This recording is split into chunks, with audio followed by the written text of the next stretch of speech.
Irmãos, em 2007 surgiu um vírus computacional muito diferente dos demais. Marcelo, esse vírus era um vírus chamado Zeus. E o vírus Zeus de 2007, ele não atacava os computadores no sentido de destruir o sistema operacional, ele não ia lá e corrompia os arquivos, não corrompia o Windows que estava no seu computador, não. O Zeus ficava quietinho e ele funcionava como que a gente chama de phishing. O que são os phishing? É aquele que vai pescando dados e informação sua. Ele não faz nada com você, com o seu computador, não destrói, não te atrapalha, você navega na internet, você abre o seu Word, tudo está funcionando.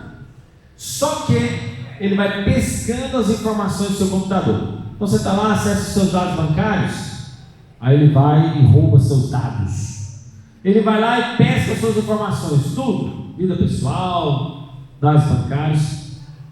E esse vírus, meus irmãos, ele atuava como se fosse alguém bonzinho. Sabe alguém assim, tipo quietinho, do nada? Esse vírus aparentemente bonzinho, ele provocou só nos Estados Unidos um prejuízo de 400 milhões de dólares. Só nos Estados Unidos, 400 milhões de dólares foi o prejuízo que ele causou em 2007. Gente, em 2007, hein? Se 400 milhões hoje já é muito, imagina há tantos anos atrás, né, 2007, nós estamos em 2023, enfim. E é isso. E por que eu estou usando essa figura de linguagem do vírus Zeus que fica lá quietinho, bonzinho? Talvez, irmãos, o 10º mandamento, que é o de não cobice nada do seu próximo, é um vírus quietinho dentro do seu coração. É um pecado que talvez aparentemente ele não cause estrago para ninguém. Vamos ser honestos. Se eu cobiçar o carro do Edilson lá fora, no meu coração, o Edilson não vai ficar sabendo. Então, aparentemente, esse pecado, ele não causa estrago, porque ele está no meu coração, é uma coisa interna, eu não compartilhei com o Edilson, não falei nada, mas eu estou desejando o carro dele, por exemplo. Então, a cobiça aqui, que é o último mandamento, pode parecer esse vírus Zeus, escondidinho, quietinho lá no computador, que não faz mal a ninguém aparentemente. Aparentemente, eu não fui lá e estraguei o carro do Edilson, porque eu tenho inveja do carro dele, cobicei. Aparentemente eu não roubei o carro dele, como o não furtarás, né, o mandamento do versículo 15. Então aparentemente eu não causei estrago nenhum. Eu não fui lá e cobicei a mulher do meu próximo. Aliás, no sentido, eu não fui lá e adulterei com ela, perdão. Não fui lá e roubei ela na prática, mas no meu coração eu cobicei. E ao cobiçar no meu coração, aquele estrago está lá dentro, como aquele vírus enfurnado, incrustado, ou talvez escondido, aparentemente bonzinho ali no meu coração. Portanto, a cobiça, que é esse pecado, ele trata do nosso interior. A cobiça trata de coisas do nosso coração que a gente sequer tem coragem de compartilhar com as pessoas. Então eu vou cobiçar a casa do meu próximo, o carro do meu próximo, a mulher do meu próximo, o dinheiro do meu próximo, mas eu não confesso para ninguém. Eu já disse isso para vocês aqui nessa igreja. Talvez o pecado da inveja é o pecado mais latente do nosso meio cristão e a gente tem coragem de compartilhar. E como eu falei para vocês, né, nunca vi ninguém chegando assim: pastor, ora por mim que eu estou cheio de inveja, eu estou cheio de cobiça, meu coração está derramando de pecado. Bom, irmãos, esses pecados latentes que estão derramando no nosso coração, a gente não confessa. A gente não diz, a gente não fala para as pessoas. E é exatamente o que o 10º mandamento vai tratar. E essa petição interna, meus irmãos, é como uma espécie de uma câmera fotográfica. Sabe a câmera que vai dando um zoom assim? Ou aquele exame de imagem que você vai fazer lá no médico que ele vai dando um zoom? Os mandamentos começam com algo macro. Fala de Deus, adoração a Deus. Não é coisa grande? Fala, qual que é o primeiro mandamento? Está escrito aqui: não terás outros deuses de ti. Êxodo capítulo 20, verso 3. Você não pode esquecer, tá? Isso está gravado aqui, mesmo que em hebraico. Primeiro mandamento: coisas grandes. Está falando de Deus. Não tenha outros deuses de ti. Depois, não tome o nome de Deus em vão, não faça imagem de escultura, né, perante mim.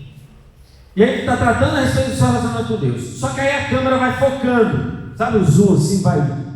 Aí qual que é o próximo zoom que Deus dá nos 10 mandamentos? Honra o seu pai e sua mãe, está tratando a sua família.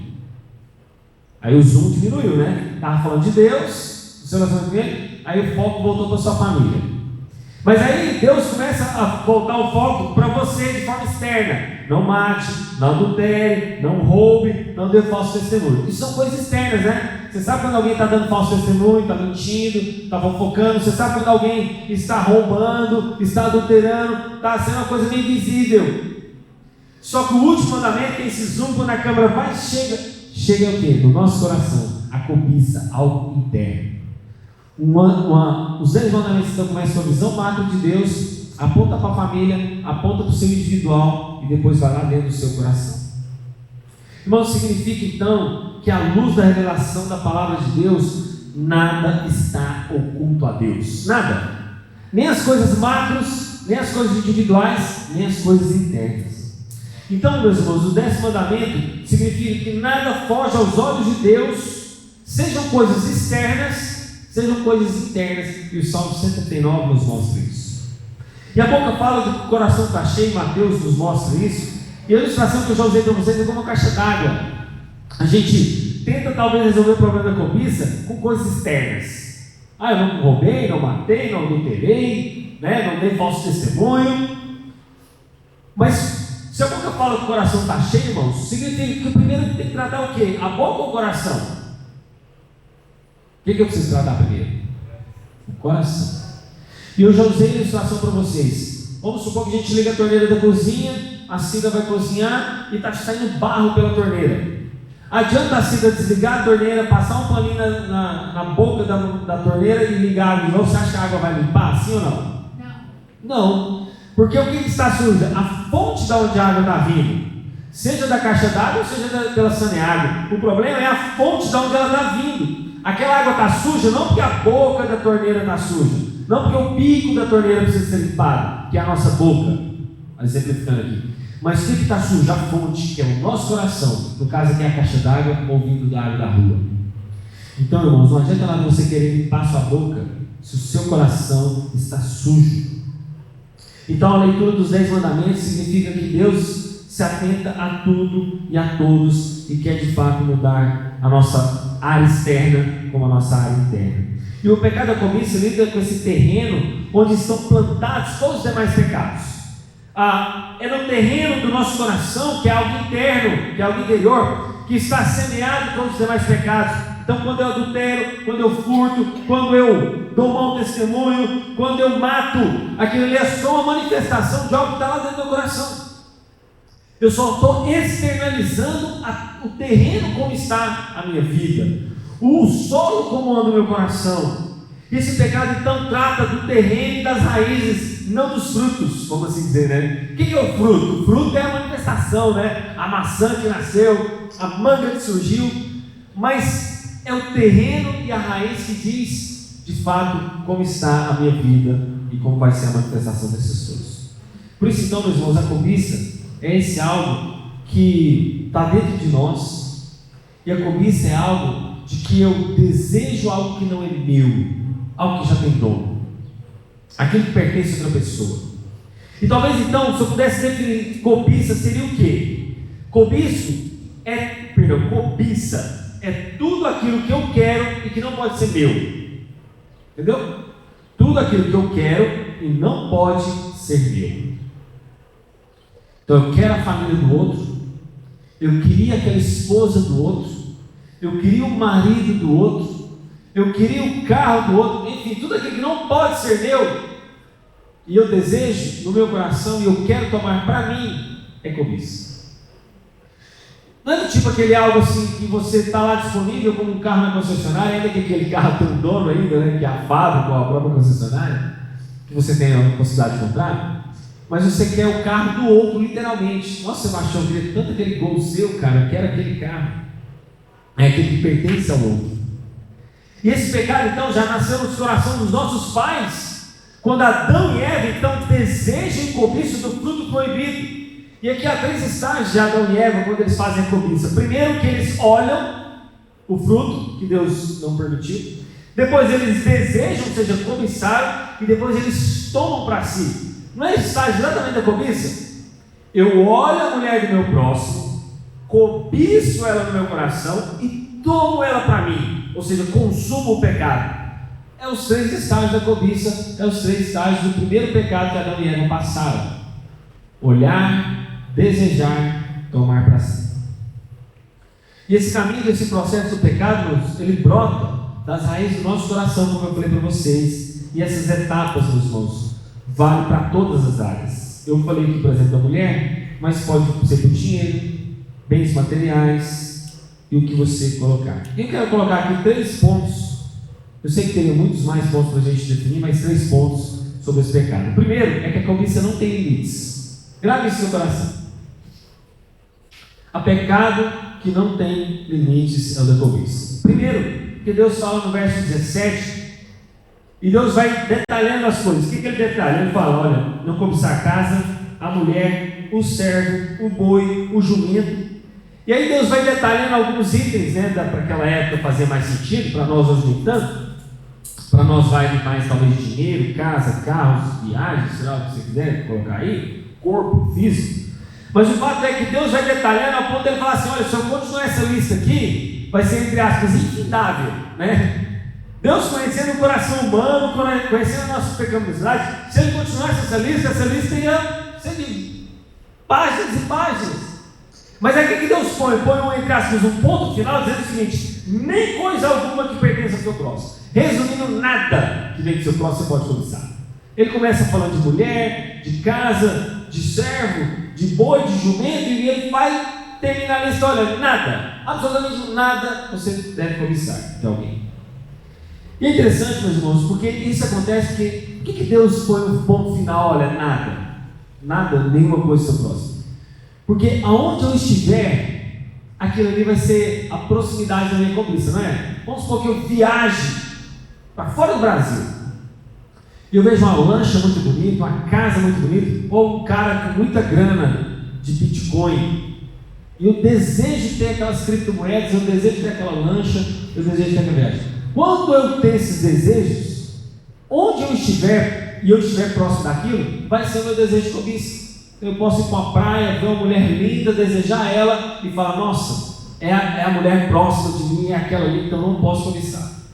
E aí eu vou lá para não sei aonde, com uma chácara isolada, e lá eu vejo uma linda fazenda, nossa, fazenda podia ser minha, e eu cobiço aquela fazenda. Eu estou próximo daquele lugar, então aquilo ali também é o próximo. É a próxima fazenda, é a próxima mulher, é o próximo dinheiro, é o próximo. Então tudo que está no seu próximo, você cobiça, Deus fala: então não cobice nada que pertença ao seu próximo.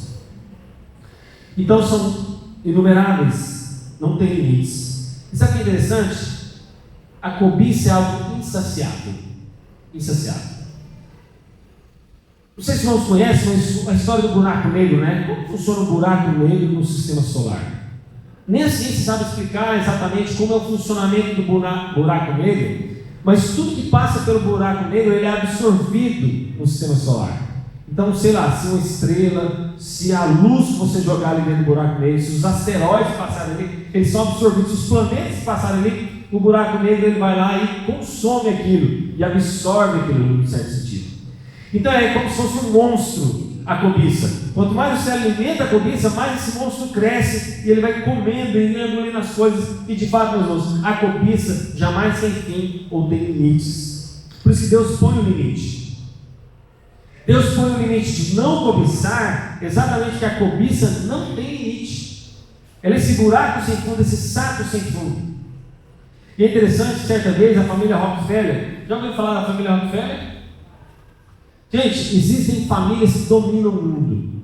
A verdade é essa. Eu estou falando, naturalmente falando, né? Porque quem domina é Deus, Deus é o Criador de todos, Cristo é Rei soberano.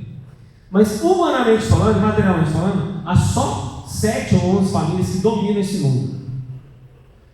E para você ter ideia, essas famílias não aparecem em redes sociais. Essas famílias não têm Facebook, Instagram, YouTube, eles não aparecem. E essas famílias são as que regem o mundo de forma política e economicamente falando. E essas famílias começaram como grandes banqueiros, grandes donos de empresas, fortunas, elas foram multiplicando seus patrimônios. Ao ponto, irmãos, eu estou falando isso aqui, é histórico, eu não estou inventando para te impressionar. Ao ponto dessas famílias se casarem apenas entre si, primo com primo, parente com parente, para eles não dividirem as riquezas com outros povos da terra. E assim permanece até hoje. Essas grandes famílias continuam dominando o mundo e vão ser assim até a volta de Jesus. Quando Jesus vai vir, vai tirá-las do poder. E esse poder humano concentrado nessas poucas famílias, Rockefeller, Shield, Bush, poucas famílias do mundo que tem essa consideração do mundo, elas mandam e eles não se calculam os trilhões que eles têm, porque eles não revelam, lógico, né? Mas essas famílias concentram os trilhões do mundo. E as outras pessoas são tipo máquinas na mão desse povo, as peças do xadrez. Então você está lá com a sua vendinha, você acha que você está ganhando dinheiro, você acha que você está lucrando ali, mas lá no fundo essas famílias poderosas é que mandam no mundo. Essas famílias é que regem a bolsa de valores, as grandes empresas. Essas famílias, para você ter ideia, não estou exagerando aqui, elas já dominavam a mídia da época. Então elas eram donas dos jornais e do correio. E aí, quando essas famílias tinham essa dona, essa posse dos correios, dos jornais, sabe o que elas faziam? Elas plantavam falsas ideias, falsas informações. Aí falava o seguinte: olha, tal empresa está a ponto de quebrar. E aí, como não tinha Facebook, não tinha Instagram para você se informar, não tinha as páginas da internet, o que elas faziam? Os correios iam avisando. E aí ela passava naquele país e falava: olha, tal empresa vai quebrar. Aí as pessoas tiravam as ações daquela empresa. Aí o correio avisava através do jornal e do correio: olha, tal empresa vai quebrar. E as pessoas tiravam as ações, ao ponto daquelas empresas quebrarem. E ao ponto delas quebrarem, essas famílias poderosas, que eu estou falando dessas 7 ou 11 famílias, iam lá e compravam essas empresas pequenas, quebradas, falidas. Compraram essas empresas e eles iam comprando essas pequenas empresas e eles iam dominando o mundo. Isso foi a partir de bancos, comprando empresas e petrolíferas. E aí, uma dessas famílias famosas, que aqui a gente nota, certa vez um repórter perguntou para ele o seguinte: olha, ele construiu o seu patrimônio, né, avançando. Aí essa repórter perguntou: o quanto de dinheiro é suficiente para vocês? Aí sabe qual foi a resposta dele? Só um pouco mais. Só um pouco mais. Só um pouco mais. Assim é a cobiça. A cobiça quer sempre um pouco mais. Ela nunca está satisfeita. Ela não tem limites. Por isso que Deus põe um ponto final que você não deve cobiçar coisa nenhuma que pertence ao seu próximo, porque a cobiça é esse saco sem fundo, irmãos. Eu já falei para vocês aqui em outros vídeos passados, eu conheço família que ganha 15 mil limpo, já descontado tudo. Descontado imposto de renda, descontado INSS, descontado, limpo, 15 mil. Você gostaria de receber hoje 15 mil limpinho na sua mão, na sua conta, limpos? Já descontado bruto? Quem que não gostaria? Eu gostaria. Só que essa família deve cartão de crédito. Essa família atrasa pagamento. Então não adianta, você pode ganhar hoje 15 mil reais limpinho na sua mão. Se você não tiver gestão do seu dinheiro, vai ser um saco sem fim. Detalhe, você vai querer mais. Você fala: nossa, eu não paguei meu cartão. Nossa, atrasei minha conta. Nossa, atrasei isso. Por quê? Porque é um saco sem fundo. Como diz essa família famosa, só um pouco mais de dinheiro não basta. É a cobiça. É a cobiça. Irmãos, eu vou usar outro exemplo aqui, não só dessa família famosa, mas pessoas que tinham mulheres lindas, homens que tinham mulheres bonitas. Por que ele não manteve aquela mulher? Por que ele traiu aquela esposa? Porque ele queria mais uma mulher bonita. Eu tenho que contar o testemunho dos irmãos. Ontem a pecuária estava lotada. Eu moro ali perto e eu passei na porta. Irmãos, que lugar infernal mesmo, literalmente, para os homens. Cada um querendo disputar o vestido mais curto, a roupa mais colada, o chapéu mais não sei o quê, a roupa mais não sei o quê. E eu fico pensando, se um homem só tivesse uma daquelas mulheres bonitas, e ele estivesse naquela fila, o que ele ia falar? Nossa, aquela também é bonita. Nossa, aquela próxima também é bonita. Não, aquela próxima também é mais bonita. Não, aquela outra também é mais bonita. É um saco sem fundo. Por isso que o homem tem que ser matado na sua raiz, na sua cobiça. Você só pode ter uma esposa. Por isso que as pessoas têm que ter matado na sua cobiça, porque nunca vai ter fim. Sempre o dinheiro é pouco, sempre a mulher do outro é mais bonita, sempre o carro do outro é melhor que o meu. O carro do outro é mais econômico. Nossa, o meu bebe demais. Nossa, aquele carro tem um porta-mala menor. Nossa, esse porta-mala aqui é maior. Não, mas esse porta-mala é grande, consome mais combustível. Nossa, as peças desse carro é grande. Você entendeu isso? Eu estava olhando, meus irmãos, o preço para você manter uma caminhonete, manter, quando você comprar, pegar a situação, vamos supor que você pagar à vista. Sabe qual é o preço para você manter a caminhonete por ano? 13 mil reais. Aí você fala, nossa, eu queria tanto a caminhonete. Aí o que você vai reclamar quando você tiver uma caminhonete? Nossa, minha caminhonete gasta demais, o diesel está caro, o pneu é caro, o seguro é caro. Então não adianta você cobiçar ter a caminhonete. O que você vai reclamar depois é do custo de você manter a caminhonete. Irmãos, quando nós entregamos, isso aqui é uma lista infindável. Eu vou parar por aqui, senão cansa, né? Se você entrega o seu coração para essas coisas, ela sempre vai querer mais e mais. Então, o primeiro item da cobiça, ela é insaciável. Ela não tem limites. Guarda esse primeiro ponto da cobiça. Segundo ponto, a cobiça produz morte, tanto espiritual quanto física. Abra o texto de Tiago, capítulo 4. Tiago 4. Diz assim a palavra de Deus: de onde procedem as guerras e as brigas que há entre vocês? De onde, senão dos prazeres que estão em conflito dentro de vocês? Vocês cobiçam e nada têm, matam e sentem inveja, mas nada podem obter. Vivem a lutar e fazer guerras, nada têm, porque não pedem. Irmãos, Tiago aqui então descreve cristãos. Tiago não está escrevendo para ímpio.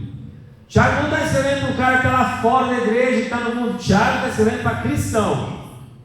E ele diz o seguinte: as pessoas que estiveram em encontro com Cristo mostram também cobiças internas que geram coisas externas. Olha só, ele fala assim: de onde senão os prazeres que estão em conflito entre vocês? Aí ele fala: olha, os prazeres estão lá dentro de nós conflituando, né?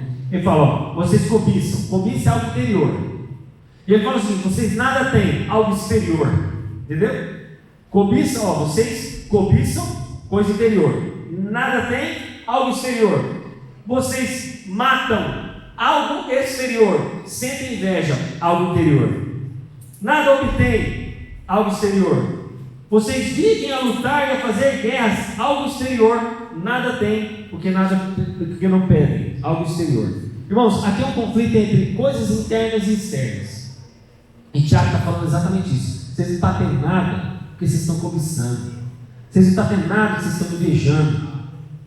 A morte que vocês causam, as guerras que vocês causam, as intrigas, as lutas, esses conflitos, é por causa das coisas internas do coração de vocês.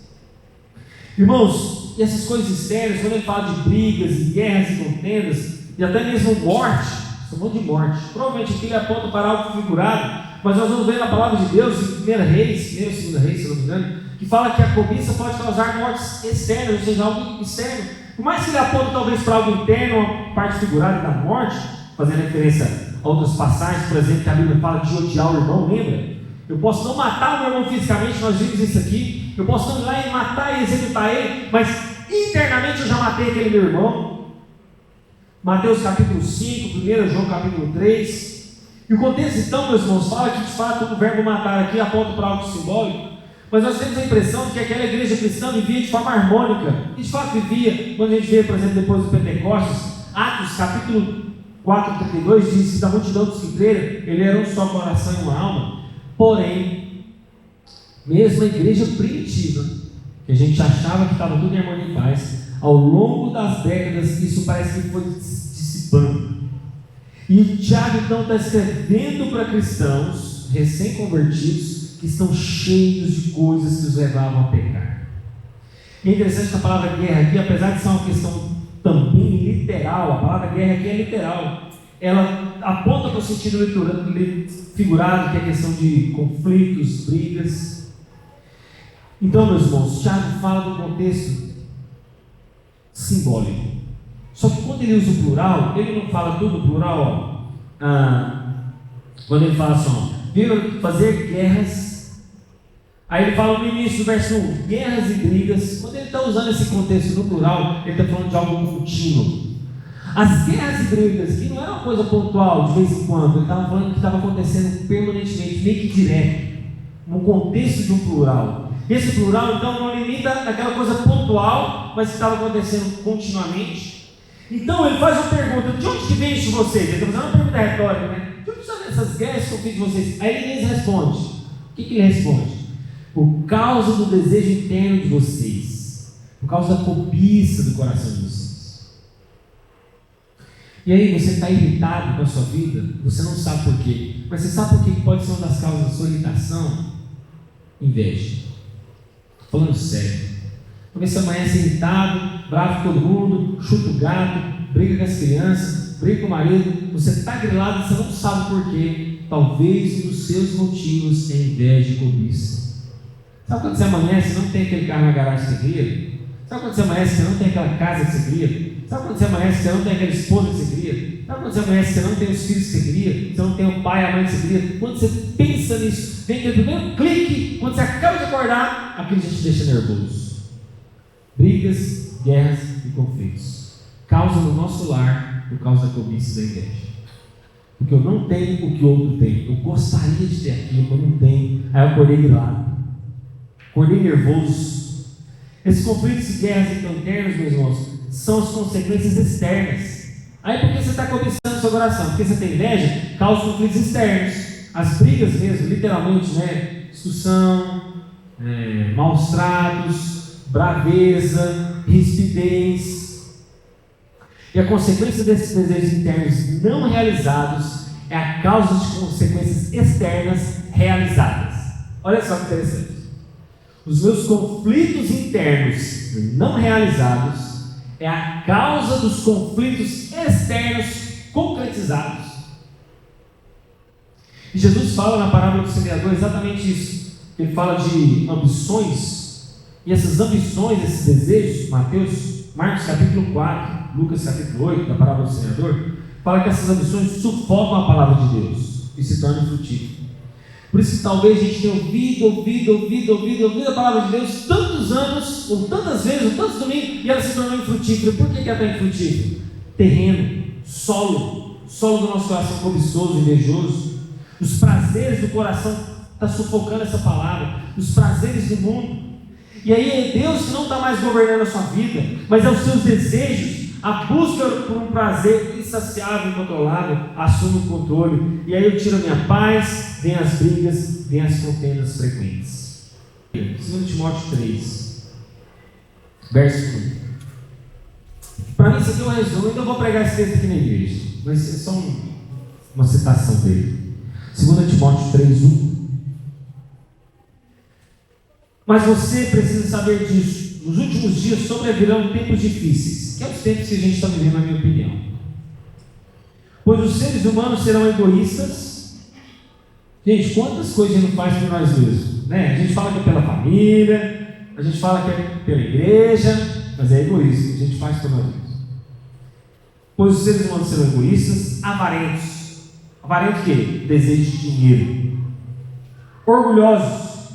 Não é humilde, não assume o erro, não é humilde para aprender, orgulhoso, arrogante, acha que é dono do conhecimento, dono de tudo e de todos, blasfemadores, desobedientes aos pais, ingratos, ímpios, sem afeição natural, implacáveis, caluniadores, sem domínio de si, cruéis, inimigos do bem, traidores, atrevidos, convencidos, mais amigos dos prazeres do que amigos de Deus, tendo forma de piedade, mas negando o poder dela. Irmãos, como esse texto é sério. O ser humano, então, quando ele entrega as rédeas para os seus desejos, ele entrega a si mesmo, aos seus próprios pecados e ao controle e domínio de si e não de Deus. Davi, meus irmãos, tinha várias esposas. O registro bíblico é basicamente de algumas: Mical, Ainon, Abigail, Maacá, Ragite, Rabital, Eglá. Aqui são as esposas de Davi, fora as outras mulheres que eram concubinas. Mas mesmo assim Davi quis mais uma, Betseba. Mesmo ele tendo já as esposas dele, que eram 7, mais não sei quantas concubinas, ele queria mais uma. É assim dentro da igreja. Eu quero e gostaria de ter sempre mais um. E o desejo, então, meus irmãos, leva as pessoas dessa morte física, no caso aqui de 1 Reis, se eu não me engano, foi 1 Reis, onde Davi vai lá, né, e acaba assassinando, provocando assassinato do um dos seus comandantes. Ela pode levar a cobiça à morte real, mas principalmente a cobiça leva à morte espiritual, do inferno mesmo. Quantas pessoas não estão no inferno agora? Quantas pessoas não povoaram o inferno por causa da cobiça? O inferno foi povoado por causa da cobiça. Morte espiritual. Essa morte leva as pessoas à perdição eterna só porque elas queriam um pouquinho mais. Só porque elas queriam um pouquinho mais. A ideia então, meus irmãos, do alimento da cobiça é um desejo diabólico. A ideia da cobiça, meus irmãos, alimenta os desejos diabólicos sobre as coisas feitas do pó. E eu vou encerrar com essa frase, grava essa frase. As coisas feitas do pó da terra não poderão nos satisfazer eternamente. As coisas passageiras dessa vida geram um engano de que ela pode nos satisfazer permanentemente, eternamente. Mas isso é um engano. O engano de que as coisas do pó voltarão ao pó. Esse banco vai voltar ao pó, aquele carro vai voltar ao pó, a casa que eu tenho hoje vai voltar ao pó, a mulher que eu tenho hoje vai voltar ao pó. Tudo que nós vemos voltará ao pó. Mas nós cremos e depositamos a fé de que aquelas coisas que vão voltar ao pó vão nos dar felicidade eterna, vão nos dar uma satisfação plena, vão nos dar uma realização, entendeu? Perfeita, plena, satisfeita. As coisas que estão hoje aos nossos olhos, todas elas voltarão ao pó, mas a gente acredita que elas nos darão satisfação eterna. Mas isso é um engano. Provérbios 27, 24. Porque as riquezas não duram para sempre, nem a coroa de geração em geração. Vamos orar e encerrar isso também?